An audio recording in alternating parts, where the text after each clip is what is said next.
mari terus kita niatkan, mantapkan niat lillahi ta'ala, puasa hanya untuk Allah, dan seluruh rangkaian ibadah kita juga persembahkan kepada Allah. Tujuannya satu, meningkatkan keimanan ketakwaan kita, menjadi pribadi yang akhlakul karimah dan kepemimpinan yang spiritual profesional dan rahmatan lil alamin dalam menjalankan tugas-tugas Bank Indonesia. Sekian, terima kasih. Wassalamualaikum warahmatullahi wabarakatuh.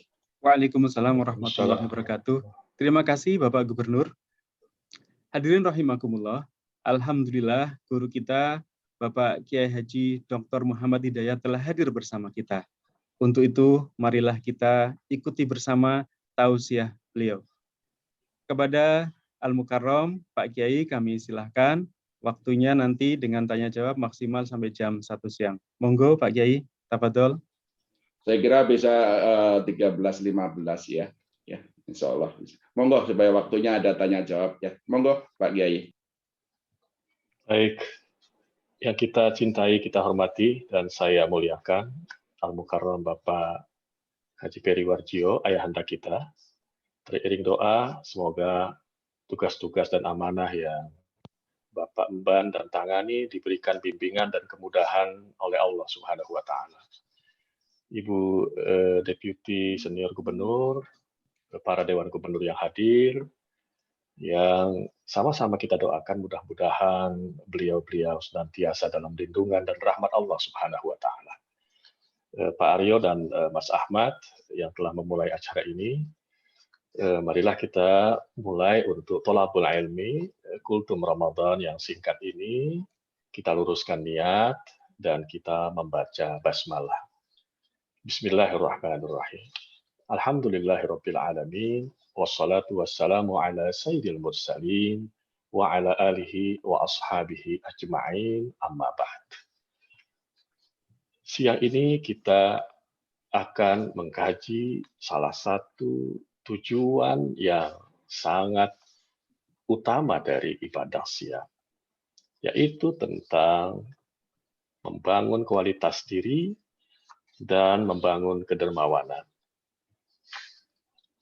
Di penghujung bulan Sya'ban, Rasulullah SAW menyampaikan taujihnya. Cukup panjang sebetulnya taujih yang disampaikan Rasulullah SAW.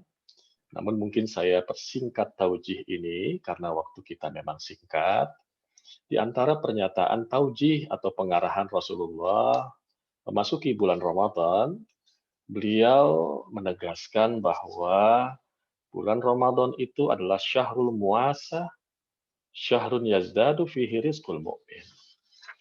Bulan Ramadan ini adalah bulan penuh simpati, serta bulan yang ditambahkannya rizki orang yang beriman. Yang sangat menarik dari pernyataan Rasulullah SAW adalah ketika sahabat yang rata-rata mereka orang du'afa mendengar Nabi mengatakan begitu banyak pahala dan ganjaran yang diberikan kepada orang yang memberikan perhatian kepada orang-orang yang berpuasa, maka Nabi SAW mengatakan, sekalipun kalian du'afa, dan kalian hanya bisa memberikan kepada orang yang berbuka atau orang miskin itu sebiji korma, atau seteguk air, atau mungkin hanya sehirupan susu, maka pahala yang diberikan Allah itu juga sangat besar. Ada 3 poin disebutkan dalam hadis ini. Pertama, Allah mengampuni dosa-dosa. Yang kedua, Allah membebaskan dari neraka. Yang ketiga, orang yang memberikan pertolongan itu, memberikan berbuka, menunjukkan perhatiannya di saat ia berpuasa kepada orang miskin, untuk juga bisa berbuka, adalah ia mendapat pahala seperti puasanya orang yang ditolong itu. Coba kita bayangkan, apalah artinya sebutir korma, seteguk air, dan sehirupan susu dibandingkan dengan nikmat yang sangat besar. Kita mengerti bahwa bulan suci Ramadan ini memiliki substansi-substansi yang sangat dalam lagi agung. Dan substansi itu tercover dari nama-nama bulan suci Ramadan yang kita kenal selama ini. Ia disebut sebagai bulan ketakwaan. bulan perjuangan, bulan ketulusan, bulan kesabaran, yang orientasi dari penyebutan itu adalah untuk membangun religiusitas, membangun karakter, membangun kualitas pribadi setiap Muslim menjadi orang-orang yang mulia. Tapi sisi lain juga disebut sebagai Syahrul Jud, bulan kedermawanan, bulan simpati, muasah, bulan rahmah, bulan penuh kasih sayang, bulan yang penuh keberkatan. Dari nama-nama ini, kita menangkap bahwa ada juga pesan-pesan penting substansi Ramadan yang terkait dengan kemurahan hati, dengan kedermawanan. Dan memang tidak bisa dipisahkan antara ketakwaan dan kedermawanan. Kualitas kepribadian seorang yang bertakwa akan ditunjukkan dengan kedermawanannya. Dan saya memetik beberapa kelompok yang dimuliakan Allah, yang disebut ciri-ciri mereka di dalam Al-Quran.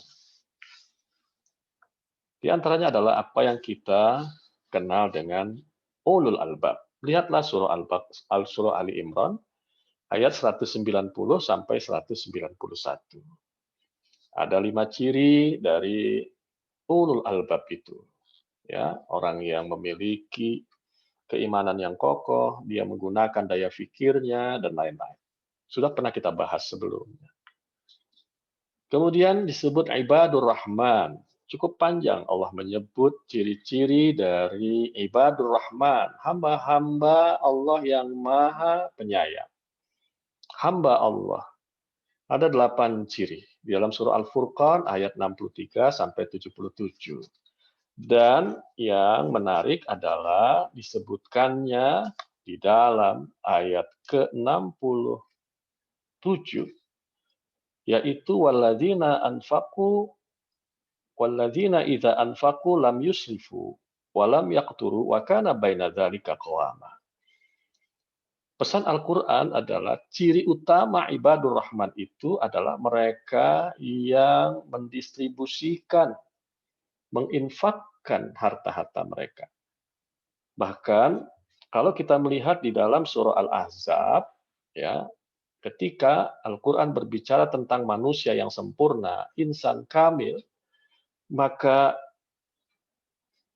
ajaran bersedekah, sifat berbagi itu lebih dahulu disebutkan setelah disebutkannya ibadah puasa.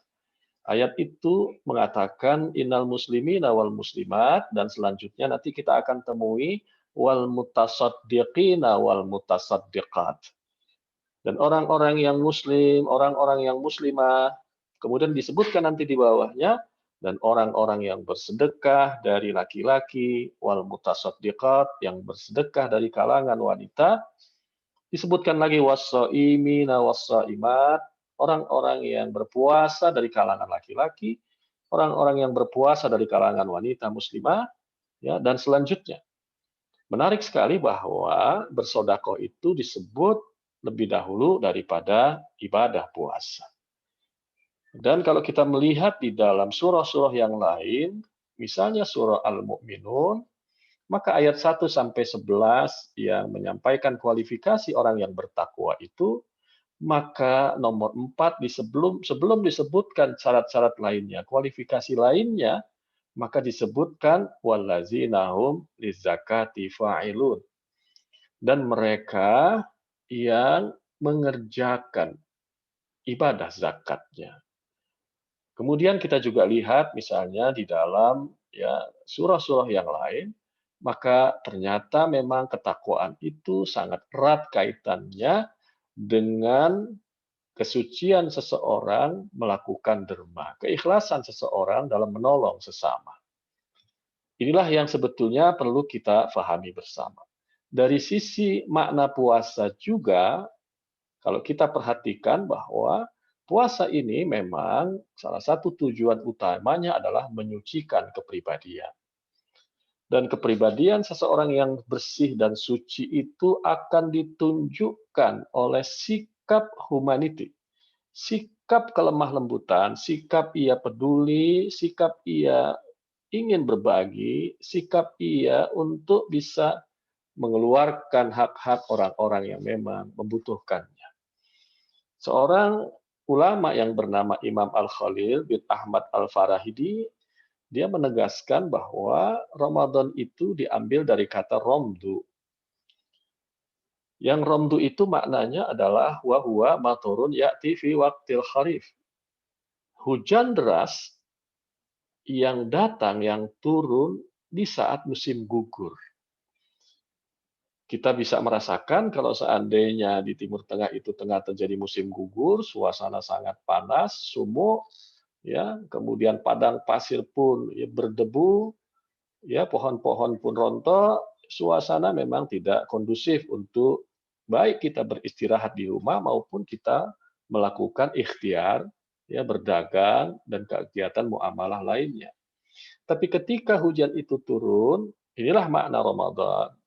Hujan yang turun pada waktu musim gugur dan hujan itu deras sehingga yudhiru wajhul ardi, maka sucilah, bersihlah permukaan bumi minal ghabar, dari debu-debu yang tadi gersang menjadi kembali rimbun, yang tadi panas kembali menjadi sejuk. Kira-kira itulah makna dari datangnya bulan Ramadan untuk jiwa kita. Wa sumiyal syahru bidzalika li'annahu yudhirul abdan minal awdar wal awzar. Dan disebut bulan ini dengan Ramadan karena ia menyucikan, ia menghujani, ia menyejukkan, ia membersihkan badan-badan ya manusia dari kotoran-kotoran dan dosa-dosa. Maka yang muncul dalam sikapnya keseharian adalah sikap-sikap dan kepribadian yang suci.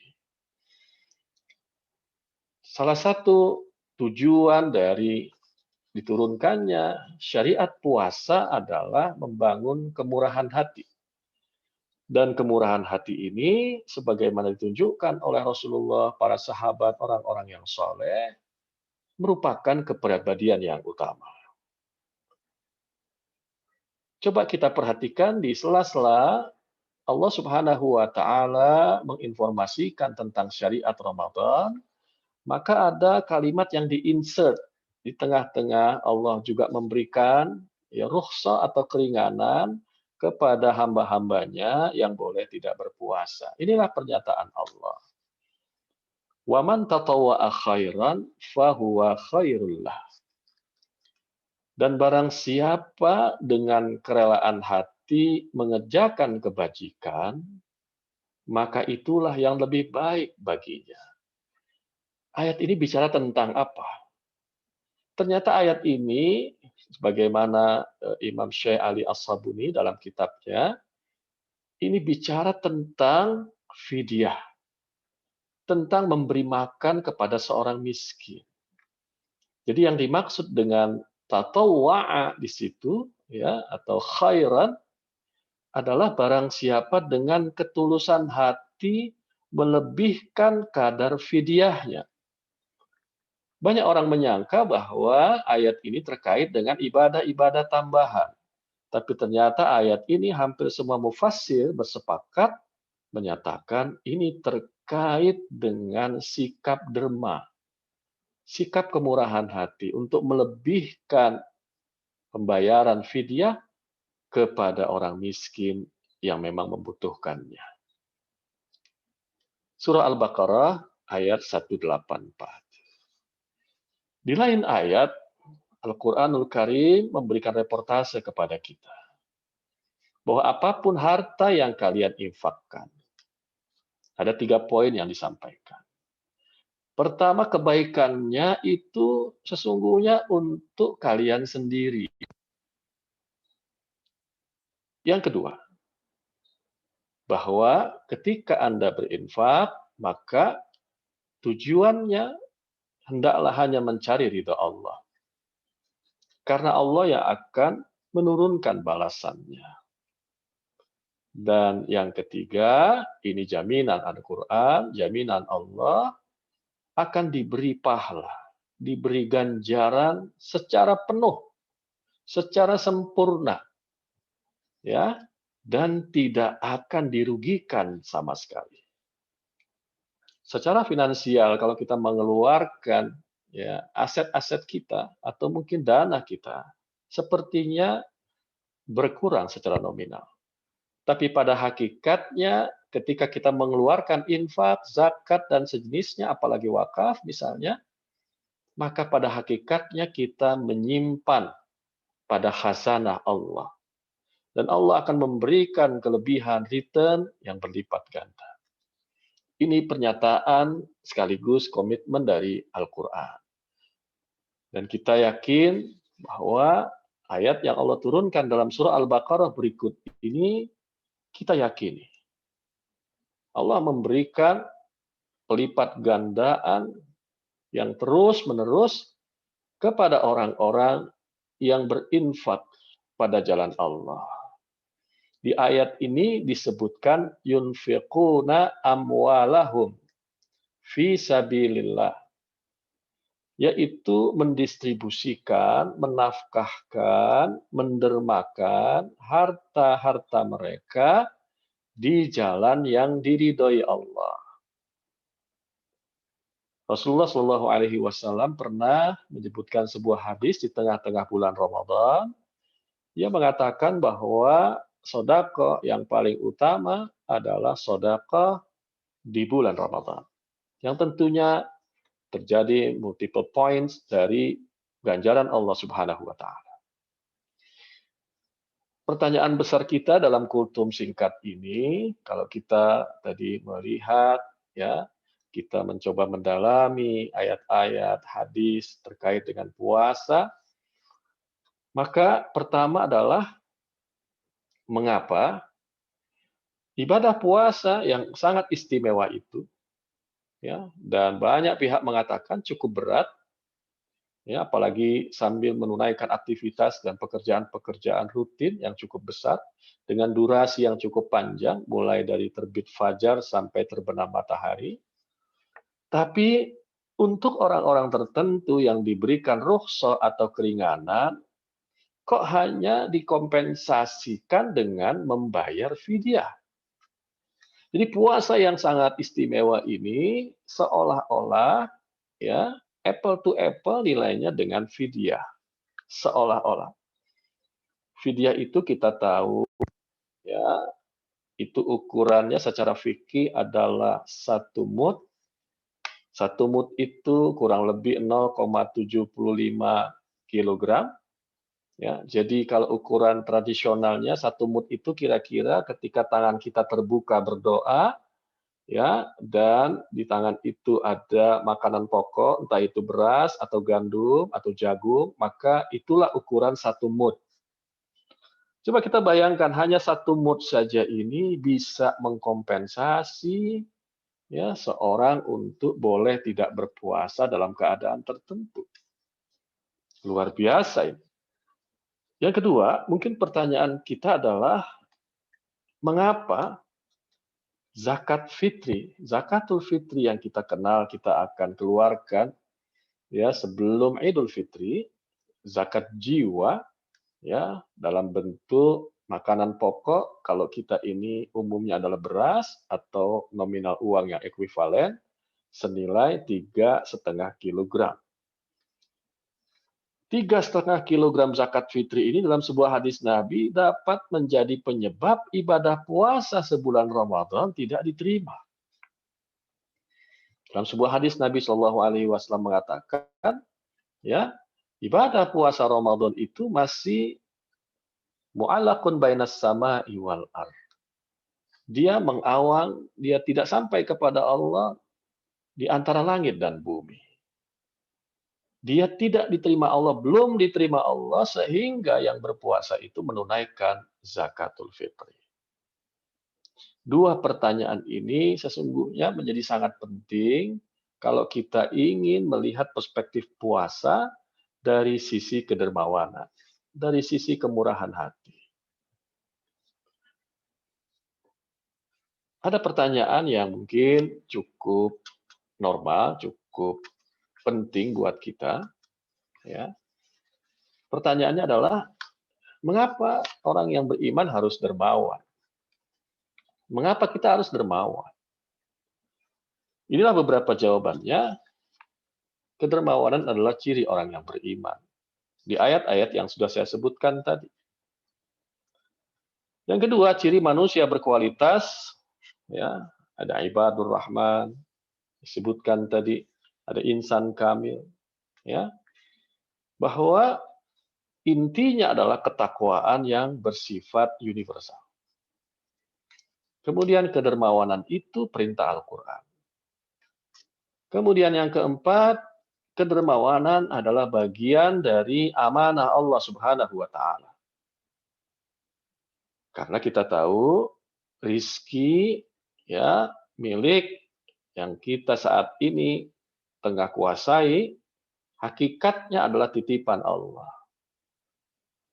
Dan ketika seorang hamba mengeluarkan sebagian rizki yang Allah berikan, ia tengah menunaikan amanah Allah. Makanya pada hakikatnya dalam ilmu tauhid kita ini bukan pemilik. Sesungguhnya ownernya adalah Allah Subhanahu wa Ta'ala. Kita adalah pihak yang diberikan kuasa untuk bisa menerima, menguasai secara majazi dan memanfaatkannya secara terbatas.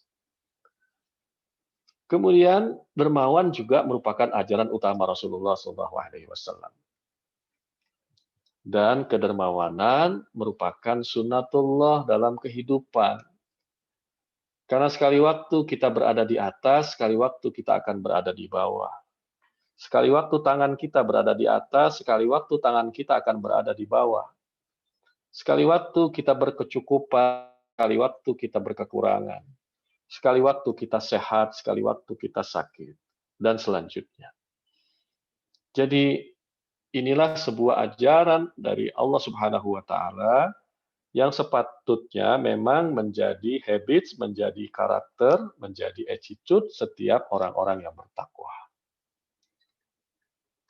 Untuk itu, kalau kita amati lebih jauh, maka sesungguhnya ada begitu banyak keuntungan dari sifat dermawan itu, muasah itu. Yang pertama, membuat jiwa tenang dan penuh syukur. Orang yang di dalam hatinya memiliki jiwa yang bersih, hati yang tulus, memiliki sifat dermawan, maka umumnya jiwanya menjadi tenang. Dan jiwanya dipenuhi rasa syukur kepada Allah. Sifat dermawan akan menurunkan cinta Allah. Orang yang dermawan dicintai masyarakat. Orang yang dermawan diterima amal ibadahnya dan doa-doanya. Ya. Orang yang dermawan rizkinya akan terus bertambah dan berkah. Orang yang dermawan, karena ini bagian dari sifat takwa, maka kalau ada persoalan, ada kesulitan, akan diberikan jalan keluar. Akan dimudahkan segala urusannya. Semakin banyak kita berderma, bersedekah, berinfak, berwakaf, maka insya Allah segala urusan kita akan diberikan jalan, dimudahkan oleh Allah Subhanahu wa Ta'ala. Orang yang senang berderma, maka ia dicintai manusia dan dapat menjadi teladan bagi yang lain. Ia tetap terhormat, sekalipun di suatu waktu ia giliran membutuhkan bantuan orang lain. Pasti orang lain akan senang membantunya karena mengingat dulu orang tersebut seringkali membantu mereka, seringkali berbuat kebaikan kepada mereka. Dan Nabi Shallallahu Alaihi Wasallam menyatakan di setiap pagi itu ada 2 malaikat yang berdoa. Bayangkan kalau malaikat yang tidak punya khilaf dan dosa itu berdoa. Apa doa 2 malaikat itu? Satu malaikat ya berdoa, Allahumma a'ti munfiqan khalafan.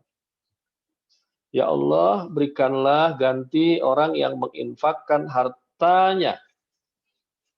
Jadi siapapun yang mengeluarkan sedekah, zakat, infak, wakaf, bantuan-bantuan sosial, malaikat minta agar diganti itu semua oleh Allah Subhanahu wa taala. Kemudian satu malaikat lagi, ini doanya yang berbeda. Wa yaqulul akhar, Allahumma a'ti mumsikan talafa. Ya Allah, binasakanlah harta orang-orang yang kikir. Maka banyak ulama mengatakan akhir dari seorang yang kaya raya yang tidak menginfakkan hartanya di jalan Allah, maka hartanya itu akan menjadi ujian, akan menjadi azab baginya. Baik dalam kehidupan dunia di akhir hayatnya, apalagi nanti di akhirat kelak. Kita diingatkan oleh para ulama tentang hal seperti itu. Dan salah satu yang disukai Allah, pemilik alam semesta ini, memberi semua aset dan kekayaan kepada kita semua, Allah sangat suka, sangat mencintai hamba-hambanya yang bersikap murah hati. Innallaha jawadun, yuhibbul jud, wa makarimal akhlaq, wa yakrahu safsafaha. Hadis riwayat muttafaq alaih, Bukhari dan Muslim. Selanjutnya, apa kerugian kita bersikap kikir? Yang pertama, tentunya kikir ini merupakan perbuatan dosa besar. Kenapa? Karena kita tidak memberikan hak orang lain yang dititipkan oleh Tuhan. Maka kemudian kita akan mendapatkan murka Allah Subhanahu wa taala. Kita dibenci manusia, ditolaknya ibadah dan doa. Hartanya akan menjadi siksaan baginya. Ya, di dalam ayat-ayat Al-Qur'an bagaimana nasib orang-orang yang masa hidup di dunia, ya, mereka tidak mengeluarkan kewajiban-kewajiban finansialnya, maka harta itu menjadi setrika bagi mereka dan lain-lain. Mohon maaf. Sikap kikir ini akan membangun kerasukan dan sifat zalim, baik, tidak dihargai saat membutuhkan pertolongan.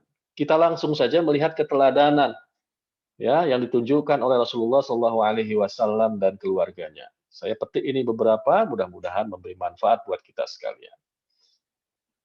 Lihatlah bagaimana Ummu Salamah menceritakan Rasulullah SAW. Rasulullah ini terkenal sebagai orang yang sangat ya dermawan dan cepat sekali beliau ya melakukan distribusi kekayaan atau katakanlah ada makanan yang dikirim beliau, biasanya langsung beliau kirimkan kepada fakir miskin. Ummu Salamah menyampaikan, ya Rasulullah terlihat pucat, dan ternyata pucatnya Nabi itu bukan karena sakit, karena tiba-tiba Nabi ingat ada uang 7 dinar, ya yang sampai sore hari Nabi belum infakkan kepada sahabat-sahabat yang miskin. Ya. Kemudian Jabir bin Abdullah menyatakan bahwa Rasulullah tidak pernah dimintai sesuatu kecuali beliau pasti akan memberikannya. Lihat contoh istri Rasulullah Siti Aisyah radhiyallahu an. Suatu ketika ia tengah berpuasa mendapatkan bantuan subsidi khalifah 180.000 dirham. Apa yang terjadi setelah beliau terima langsung beliau distribusikan kepada masyarakat miskin, kepada sahabat-sahabat Rasulullah yang duafa.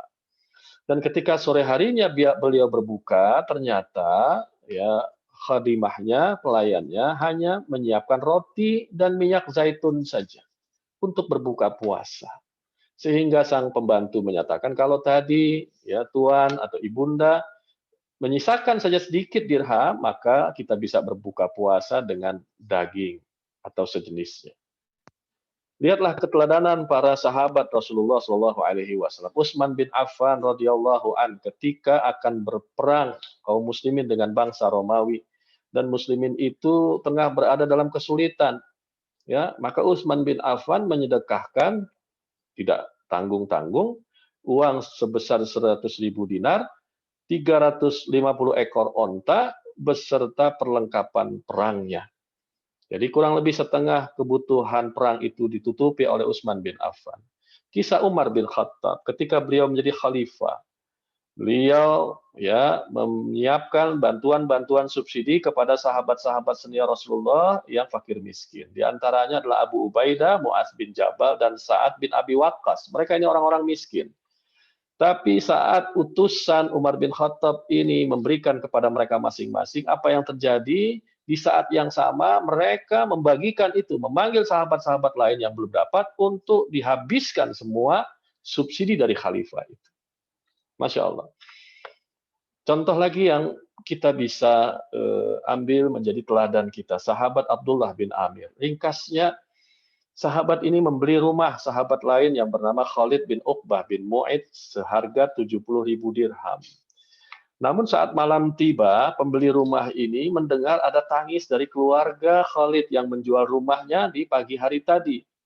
Kemudian ia meminta pembantunya untuk mengecek ada apa, kok keluarga ya Khalid bin Uqbah ini menangis. Inilah jawaban pembantunya. Mereka menangis karena mereka tidak tahu akan tinggal di mana setelah rumah itu mereka jual. Maka sahabat Abdullah bin Amir saat itu juga terharu dan menyatakan, sampaikan, aku sedekahkan uang pembelian rumah tersebut ya kepada keluarganya, dan rumah itu tetap akan menjadi milik mereka. Masya Allah. Begitupun contoh-contoh sahabat yang lain, Abdullah bin Umar, ya Imam Az-Zuhri, ini tabi'in, dan beberapa yang lain. Sehingga kesimpulan dari kultum ini yang bisa saya sampaikan adalah, ingatlah bahwa ibadah puasa yang tengah kita jalani ini sangat terkorelasi dengan ibadah maliyah, ibadah harta. Yang kedua, kepedulian sosial sangat menentukan nilai ibadah puasa kita. Dan yang ketiga, kualitas takwa yang menjadi tujuan diperintahkannya puasa ditunjukkan oleh sifat kedermawanan, kepedulian, dan ketulusan sosial. Ini saja yang bisa saya sampaikan karena waktu kita singkat, dan mohon maaf bila saya sampaikannya ya agak lebih cepat, tapi mudah-mudahan bisa kita fahami bersama-sama dan dapat kita amalkan. Wassalamualaikum warahmatullahi wabarakatuh. Waalaikumsalam warahmatullahi wabarakatuh. Terima kasih Pak Kiai, tausiahnya sungguh bermakna dan menginspirasi kami semua, sangat bermanfaat. Matur nuwun. Amin. Bapak Gubernur dan jamaah rahimakumullah, alhamdulillah jamaah yang bergabung saat ini telah mencapai 1.363 jamaah, dan ditambah dengan jamaah yang nonton bareng kajian ini di Masjid Baitul Ihsan Bank Indonesia, sehingga jumlahnya semakin banyak. Baiklah hadirin, selanjutnya mohon izin Bapak Gubernur, kami akan melakukan pendalaman kajian dengan tanya jawab. Untuk itu, kami mengundang penanya yang akan bertanya secara live, dimulai dari penanya pertama, Bapak Ardianus dari DSSK, kemudian dilanjutkan penanya kedua, Ibu Eka Vitaloka dari KPWDI Jakarta. Kepada Bapak Ardianus, kami silakan. Monggo Bapak.